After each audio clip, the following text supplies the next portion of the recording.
विनायक चतुर्थी व्रत कथा। श्री गणेश चतुर्थी व्रत की पौराणिक कथा के अनुसार एक बार भगवान शिव तथा माता पार्वती नर्मदा नदी के किनारे बैठे थे। वहाँ माता पार्वती ने भगवान शिव से समय व्यतीत करने के लिए चौपड़ खेलने को कहा।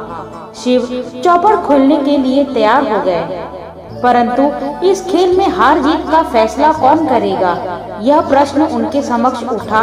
तो भगवान शिव ने कुछ तिनके एकत्रित कर उसका एक पुतला बनाकर उसकी प्राण प्रतिष्ठा कर दी और पुतले से कहा, बेटा, हम चौपड़ खेलना चाहते हैं, परंतु हमारी हार जीत का फैसला करने वाला कोई नहीं है, इसलिए तुम बताना कि हम दोनों में से कौन हारा और कौन जीता। उसके बाद भगवान शिव और माता पार्वती का चौपड़ खेल शुरू हो गया। यह खेल 3 बार खेला गया और संयोग से तीनों बार माता पार्वती ही जीत गई। खेल समाप्त होने के बाद बालक से हार और जीत का फैसला करने के लिए कहा गया, तो उस बालक ने महादेव को विजयी बताया। यह सुनकर माता पार्वती क्रोधित हो गई और क्रोध में उन्होंने बालक को लंगड़ा होने व कीचड़ में पड़े रहने का श्राप दे दिया। बालक ने माता पार्वती से माफी मांगी और कहा कि यह मुझसे अज्ञानतावश हुआ है, मैंने किसी द्वेष भाव में ऐसा नहीं किया। बालक द्वारा क्षमा मांगने पर माता ने कहा, यहाँ गणेश पूजन के लिए नाग कन्याएं आएंगी, उनके कहे अनुसार तुम गणेश व्रत करो, ऐसा करने से तुम मुझे प्राप्त करोगे। यह कहकर माता पार्वती शिव के साथ कैलाश पर्वत पर चली गई। 1 वर्ष के बाद उस स्थान पर नाग कन्याएं आई।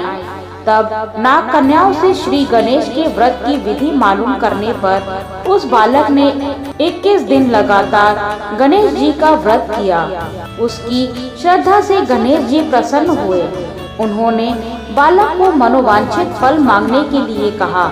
उस पर उस बालक ने कहा, हे विनायक, मुझ में इतनी शक्ति दीजिए कि मैं अपने पैरों से चलकर अपने माता पिता के पास कैलाश पर्वत पर पहुंच सकूं और वे यह देख प्रसन्न हों। तब बालक को वरदान देकर श्री गणेश अंतर ध्यान हो गए। इसके बाद वह बालक कैलाश पर्वत पर पहुंच गया और कैलाश पर्वत पर पहुंचने की अपनी कथा उसने भगवान शिव को सुनाई। चौपड़ वाले दिन से माता पार्वती शिव जी से विमुख हो गई थी, अतः देवी के रुष्ट होने पर भगवान शिव ने भी बालक के बताए अनुसार 21 दिनों तक श्री गणेश का व्रत किया। इस व्रत के प्रभाव से माता पार्वती के मन से भगवान शिव के लिए जो नाराजगी थी वह समाप्त हो गई। तब यह व्रत विधि भगवान शंकर ने माता पार्वती को बताई। यह सुनकर माता पार्वती के मन में भी अपने पुत्र से मिलने की इच्छा जागृत हुई।